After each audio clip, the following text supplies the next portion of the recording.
Glenn Frey lay motionless under fluorescent lights that never went dark. Just as the opening guitar figure of Hotel California leaked thin and tinny from a hallway TV. The man who had painted the West Coast dream for an entire generation was now tethered to IV lines, his throat dry and raw, his body torn apart from the inside by rheumatoid arthritis, ulcerative colitis, and pneumonia, conditions that never appeared on the glossy Eagles posters that once covered bedroom walls. People don't run out of dreams, Glenn had liked to say. People just run out of time. On the hospital bed, the line was no longer rock and roll philosophy. It was a sentence. Outside the door, a nurse pushed her cart past without a second glance, unaware that the man struggling for breath behind the half-closed door was one of the co-authors of the lyric, "You can check out any time you like," and that today, he was the one who could not leave this particular hotel no matter how much he wanted to. How does a kid from Detroit with nothing but a cheap radio and a stubborn dream become the architect of America's most successful 1970s rock band? Only to end up here listening to his own song haunt him from a TV down the hallway. And when the song that made him immortal becomes the last cage around its creator, who is truly trapped? Glenn Frey, or the millions of people still living inside the dream he sold them? To answer that, you have to rewind, away from the beeping monitors and antiseptic air, back to the steel and smoke of the Midwest, where the dream first took shape. Before palm trees and convertibles, there was Detroit. In the 1950s and 60s, the city ran on piston and sweat. Assembly lines stitched together cars that would carry other people's lives across other people's highways. Factory whistles marked the rhythm of the day, and the sky wore a permanent gray film of exhaust. Winter laid an extra layer of hardness on everything, wind knifing down streets, snow turning to dirty slush under tires. Inside a modest house, another kind of engine hummed. A small plastic transistor radio tuned to stations that seemed to belong to a different planet. Glenn Lewis Frey, born November 6, 1948, grew up with that radio pressed to his ear, letting Motown and AM pop pour straight into his nervous system. Smokey Robinson, Marvin Gaye, the Four Tops, Aretha from down the road, their voices made the walls of his bedroom expand. Then came the British invasion, the Beatles, the Stones, the Kinks. Each record sounded like a new set of instructions on how to escape gravity. He didn't just like the songs, he studied them. He listened for how the drums entered, where the bridge appeared, why certain chords made his chest tighten. He played them over and over, not because he was obsessive, though he was, but because some part of him already knew that this wasn't just entertainment. It was a craft. The first time he held a cheap acoustic guitar, it felt fragile and wrong. The strings bit into his fingers, the neck was too big. But then someone showed him a G chord, then a C, then a D, and suddenly the shapes under his hands matched some of the sounds in his head. Within weeks, his fingertips were blistered. Within months, they were calloused. It was as if he was growing a second skin specifically to handle the life he wanted. Detroit taught him about work in the bluntest possible way. Men in his neighborhood got up early, drove to the plant, did the same motions thousands of times a day, and came home exhausted. Glamour wasn't part of the equation. Reliability was. Beneath all the rock mythology, Glenn absorbed that lesson. Show up, repeat, refine. If you want to be good at something, treat it like a job. By his teens, he was playing in bands with names that sounded important for a few months and then didn't. They rehearsed in basements until the air was more cigarette smoke than oxygen. They scraped together equipment, took endless photos, argued over song choices, and drove to suburban dances where kids in leather jackets and miniskirts barely looked up from each other to notice the band sweating on stage. There were small rushes. The first time a girl in the front row sang along to a cover, the first time a schoolmate said, "Hey, you guys were really good." The first time he made a few dollars for doing something he would have done for free. But there was also the steady, nagging sense that if he didn't push harder, he'd be playing the same rooms forever. Bob Seger gave him his first real glimpse of another level. Seger was a Detroit legend already, a guy from the same streets who had somehow managed to push his songs onto vinyl and onto the radio. When he invited Glenn to play guitar and sing backup on Ramblin' Gamblin' Man, it was like being handed a key to a door Glenn had only pressed his face against. In the studio, headphones clamped over his ears, he felt that strange, disorienting thrill for the first time. The moment when what you've played in a small room suddenly sounds bigger than the room, ready to travel. His guitar part was a small piece in a bigger puzzle, but it was in there. When the song came on the radio in someone's car weeks later and his friends yelled, "Turn it up, that's you," he understood something life-altering. This was not just a dream. It could be an actual life, but Detroit had ceilings. The radio also carried news from elsewhere, as from a place where the sky was an impossible blue and the music scene looked like an endless party. California. Magazine photos showed bands in jeans and boots lounging in Laurel Canyon. Guitars propped casually against chairs. Studios perched on hillsides. Sunlight flooding rooms where albums were being made. There were cars, beaches, women in flowing dresses, men with hair past their shoulders. It didn't look real. It looked like an advertisement. But even an advertisement has to be pointing at something.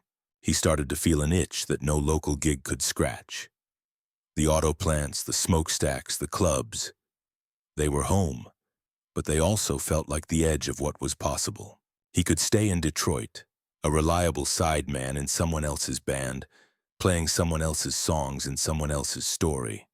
Or he could do something completely irrational, leave. He chose irrational. The drive to Los Angeles was long, full of hours where there was nothing to look at but freeway and sky and whatever thoughts decided to crawl out of the back of his mind to keep him company. Somewhere between the Midwest and the desert, he shifted from being a guy who dreamed about getting out to a guy who had actually risked something to do it. Los Angeles wasn't what the magazine spreads had promised. The light was harsher, more clinical, bouncing off strip malls and parking lots. The smog sat on the city like a half-visible bruise. The people were complicated. Waiters who were actors, bartenders who were screenwriters, everyone hustling, everyone working on something, everyone a little bit desperate. He found a place in Echo Park, cheap enough that the rent didn't crush him. Thin-walled enough that he could hear other people's lives whether he wanted to or not. Downstairs lived Jackson Brown.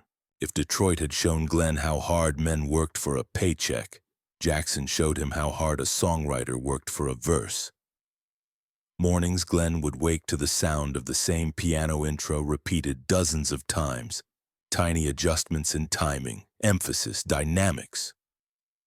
Jackson wasn't just playing a part.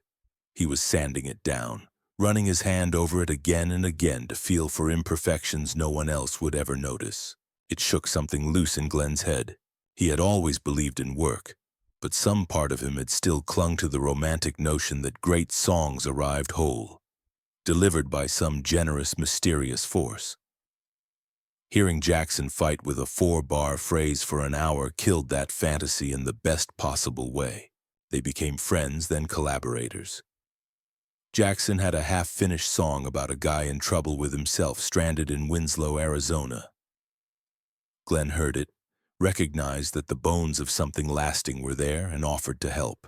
They sat in cramped rooms, guitars in their laps, coffee cooling on the floor, lines scratched out and rewritten on legal pads.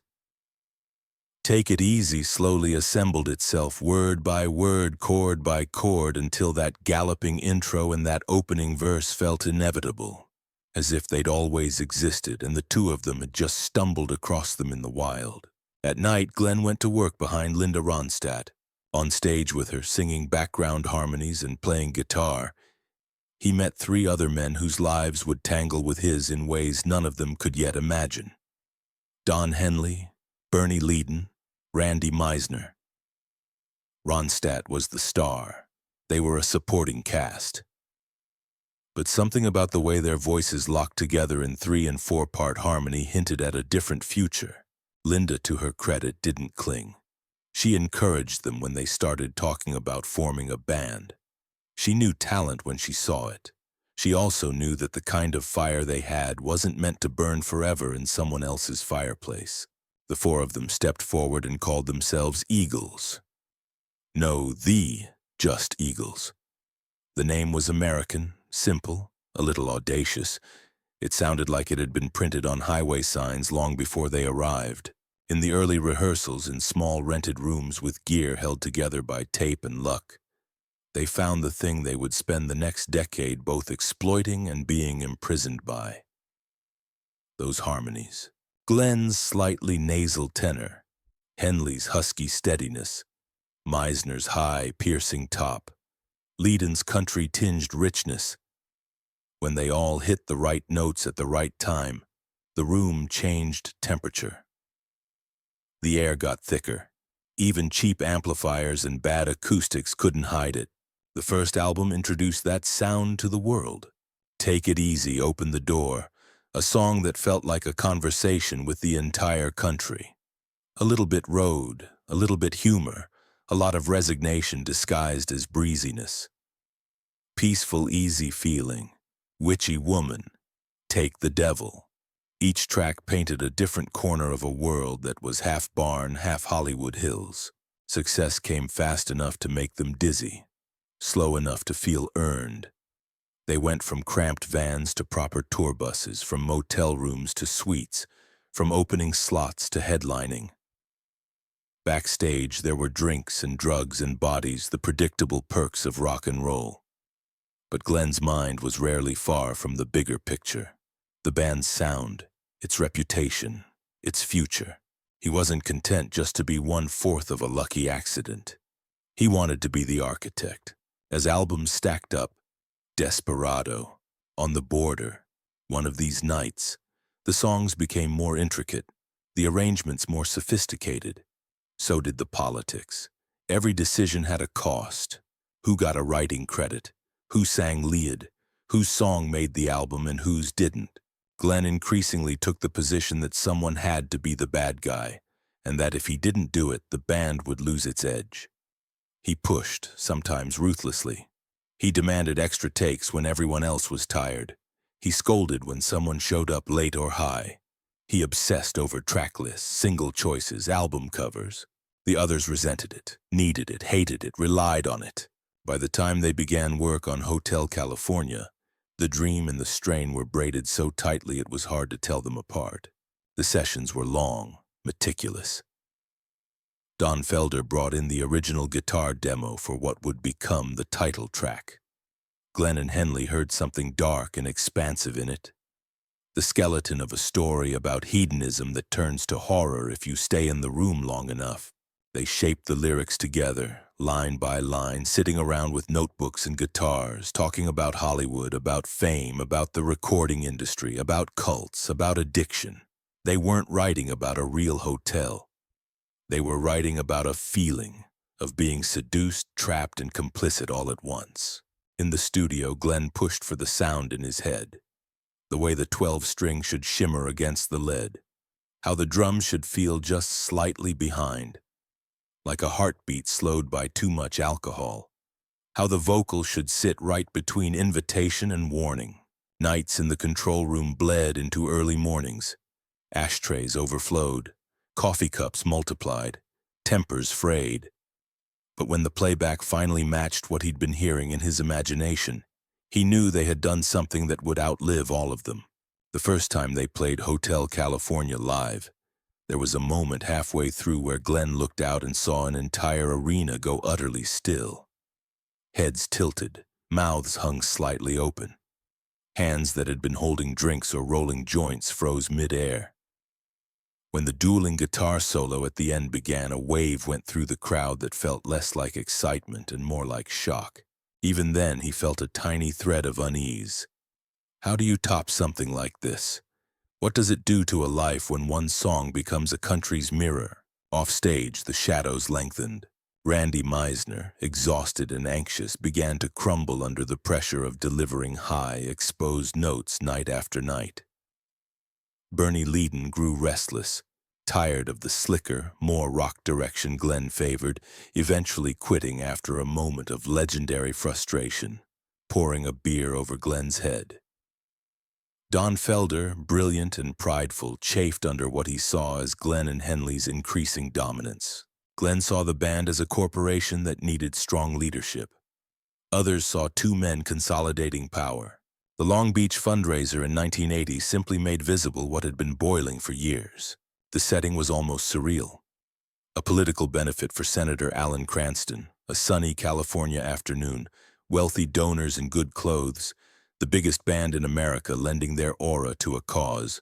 Cameras rolled, champagne glasses clinked. For most of the crowd, it was a perfect intersection of rock glamour and civic virtue. For the band, it was a minefield. Backstage, the tension between Glenn and Felder had hardened into something brittle and dangerous. They argued over details, over tone, over whether the event itself mattered. On stage, they had a job to do. Smile, play the hits, look unified. Between songs, when the crowd noise swelled and microphones dipped away from their mouths, they hissed at each other through clenched teeth. "Only 3 more songs till I kick your ass, pal," Glenn said, promising violence with the same mouth that had just delivered lion eyes to roaring applause. Felder replied in kind. On the outside, they were the Eagles, sun-kissed, laid back, the sonic embodiment of the California dream. On the inside, they were 2 furious men trapped in a very expensive cage. They finished the show. Photographs were taken, checks were cut. People went home feeling they had witnessed something noble. Behind the curtain, the band fell apart. The fight escalated into a shouting match, then into threats beyond stage banter. Management scrambled. Lawyers sharpened pencils. The hotel had finally collapsed under the weight of its own contradictions. In public, the breakup was packaged in carefully worded statements. In private, it was closer to a divorce, complete with division of assets, shared custody of songs, lingering resentment. So what does the architect of a fallen hotel do? He builds sidewings on his own. Glenn's solo career in the 1980s looked on paper like a victory lap. He wrote and recorded The Heat Is On, a song that became inseparable from the blockbuster Beverly Hills Cop. Its sax riff, its propulsive drums, its sweaty, urgent vocal, all of it screamed 80s in the best possible way. He collaborated with TV producers on Smuggler's Blues and You Belong to the City for Miami Vice, a show that turned moral ambiguity and neon lighting into an art form.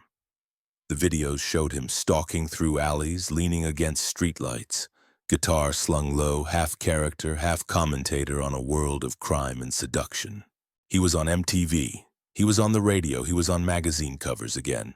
But the texture of this fame was different.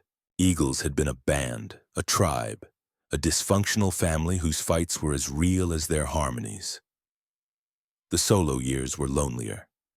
Tours meant new musicians who, however professional, hadn't been there in the cheap Echo Park rooms or on the early Linda Ronstadt gigs. The songs were hits, but they weren't chapters in the same long novel. They were more like short stories written to fit into someone else's movie. There were new kinds of nights now. Nights when he would flip through channels in a hotel room and see his own face in a music video, while the sound from the TV bled into a space otherwise empty of anyone who knew him outside of what he could provide. Meanwhile, the culture turned over. Grunge's rawness, hip-hop's rhythmic and lyrical revolution, the rise of alternative and then pop-punk. Each wave made it harder for a middle-aged rocker with a polished sound to command attention. Glenn didn't become irrelevant, but the center of gravity in music moved away from the slick professionalism he had spent his life perfecting. He could have coasted on his catalog. Many would have. Instead, when the chance to resurrect the old hotel came with serious money and serious nostalgia attached, he stepped back into his old role. Hell Freezes Over was never just a reunion. It was a negotiation with history. The first rehearsal was awkward. Men who had once spent more time with each other than with their families stood around clutching coffee cups, making jokes to cover nerves. Glenn looked at Henley and saw not just his old co-conspirator, but a mirror. Another man who had carried the burden of being The responsible one. Older now, paler in some lights, but with eyes that still flashed when they talked about music. They started small. In an anonymous studio, no audience, no cameras, they tried on songs like Clothes from an Old Closet. Tequila Sunrise.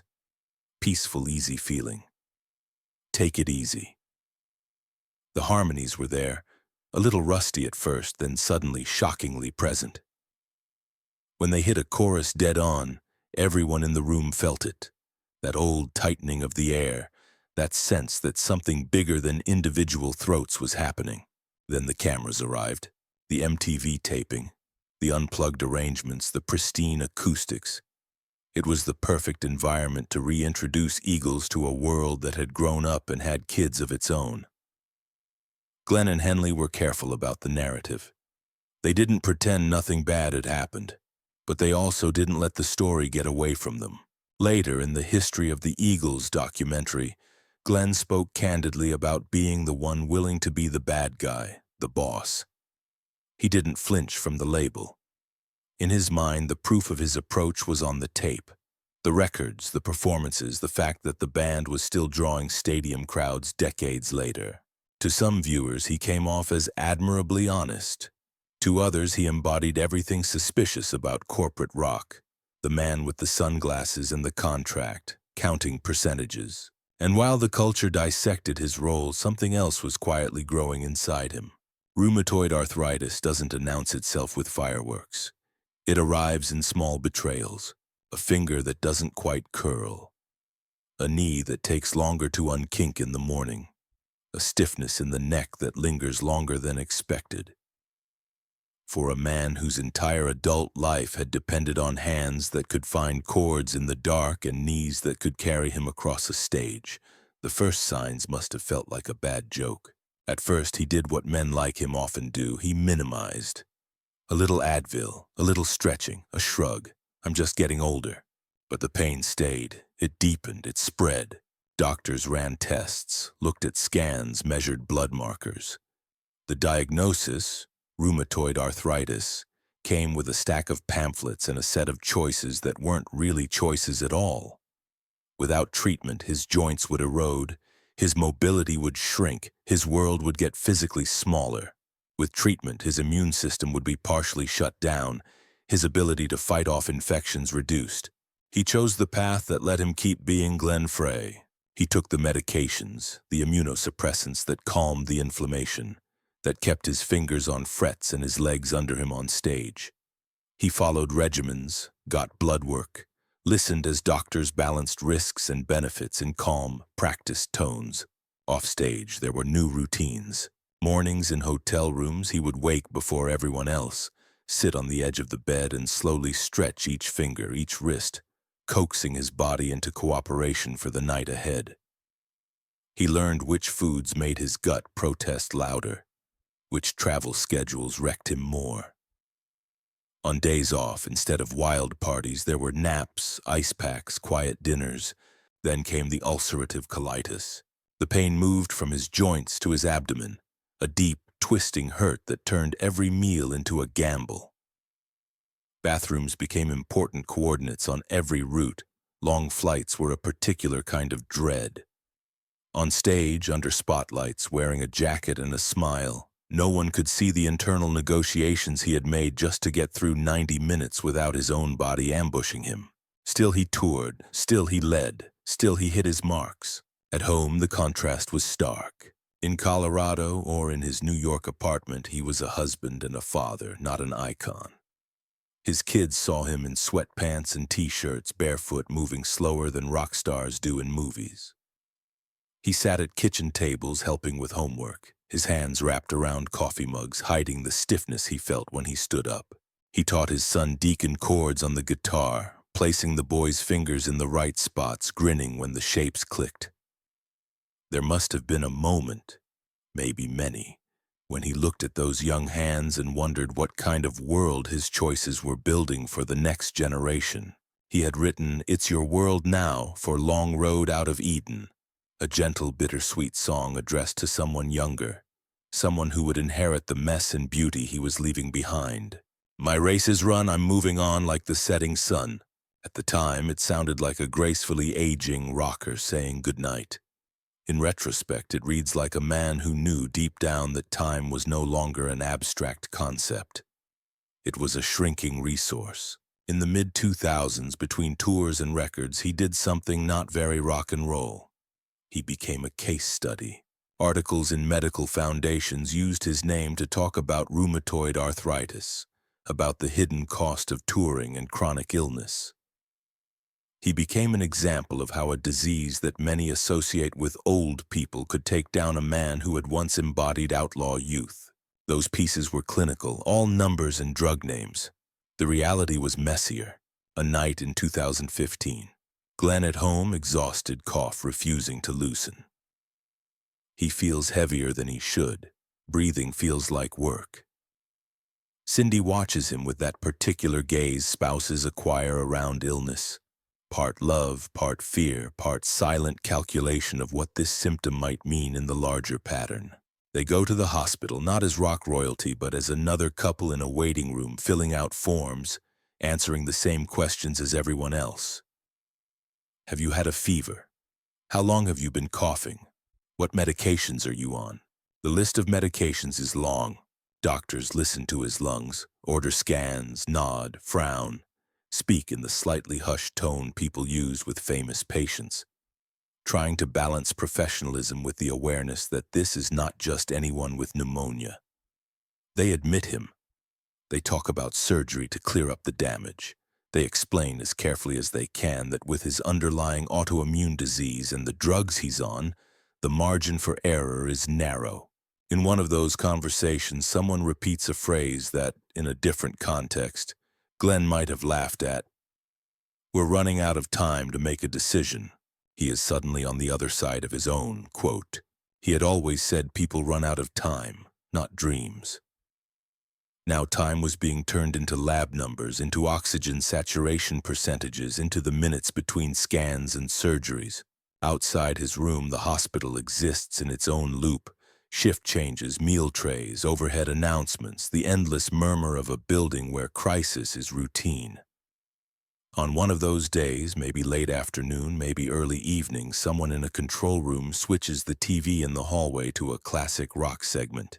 The intro to Hotel California begins. That chiming, unsettling progression that has opened every Eagles set for decades.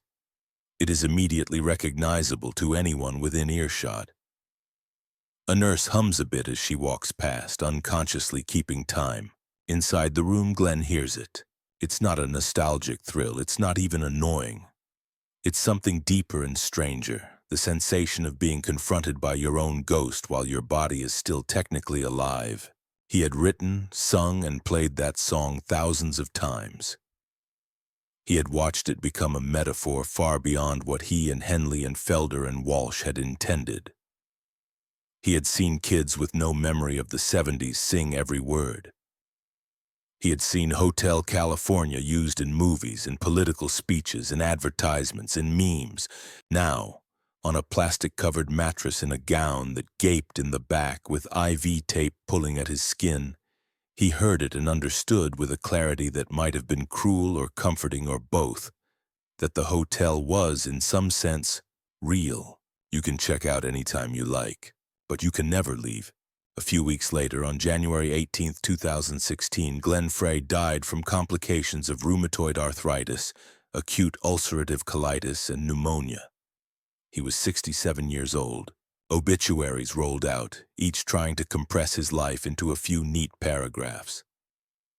Co-founder of Eagles, writer and singer of countless hits, solo star, actor, husband, father. Some mentioned his illnesses. Some dwelled on the lawsuits, the band fights, the famous Long Beach threat. Some focused on the songs that had turned into cultural furniture, so omnipresent people had stopped hearing them carefully. At the memorial at the Grammys, Jackson Browne performed Take It Easy, the song they had once nursed into existence on cheap couches, now a hymn for a man who had left the highway for good. Don Henley called him the spark plug, the man with the plan. Fans did their own quieter mourning. A man in his 60s stood in a garage, dusting off an old vinyl copy of One of These Nights, remembering sitting on the floor of his teenage bedroom trying to learn the guitar solo. A woman in her 50s sat in her parked car in a supermarket lot, listening to Lion Eyes and thinking about the first man she'd ever really loved. A kid in their 20s who had discovered Eagles through a streaming playlist clicked on the History of the Eagles documentary and watched a younger Glenn lay out without apology what it had taken to keep the band at the top. And then there was Deacon, the first time he stepped on stage with Eagles after his father's death. The weight in the room was almost a physical object. Fans looked at him and saw both a new musician and a living echo. He sang "Take It Easy," the guitar hanging on his shoulder the way his father's had. For a second, if you squinted, time folded. The highway looped back on itself. But even in that uncanny echo, there was a difference. Deacon had grown up in a world where chronic illness was not an abstraction, where he had watched his father limp slightly more each year, heard conversations in the next room about lab results and medications. He knew that the dream wasn't just endless sunsets and convertibles. He had seen the bills, at stand-in on the corner park in Winslow, Arizona. Tourists kept lining up to take photos with the bronze figure of a young man with a guitar by his side, a flatbed Ford forever reflected in the window behind him. The statue doesn't age. Its joints don't ache. Its lungs don't fill with fluid. The real man did all of that. Glenn Frey's story is easy to flatten into archetypes. The driven bandleader who held everyone to impossible standards. The villain in a fired bandmate's memoir. The visionary behind an era-defining sound. The patient who became an example in medical articles about RA. The husband and father in a hospital bed listening to his own song drift in from a TV outside. The harder thing is to hold all of those images at once and ask what they say about the rest of us. Because if a boy in Detroit with a radio and a guitar can turn his dreams into songs that trap an entire culture inside a metaphorical hotel, and if that same man can end his life in a real fluorescent hotel he cannot leave, then maybe the point of his story isn't just fame has a cost, or illness is cruel, or legacy is complicated. Maybe the point is a question he left hanging in the air, disguised as a clever line. If people don't run out of dreams, only time, what are we actually doing with ours? Are we like the guests in Hotel California, checking into systems and stories that feel beautiful and thrilling and necessary, bands, careers, identities, addictions, ideologies, believing we can walk away whenever we like? Or are we like Glenn Frey at the end, discovering that some of the structures we've built to house our dreams have quietly become our cages? And when the day comes that our own hallway fills with the sound of some song from our past, a song we wrote, or a song we just lived under, will we hear it as a taunt, a comfort, or a reminder that, for better or worse, we spent our limited time turning our dreams into something other people could hear?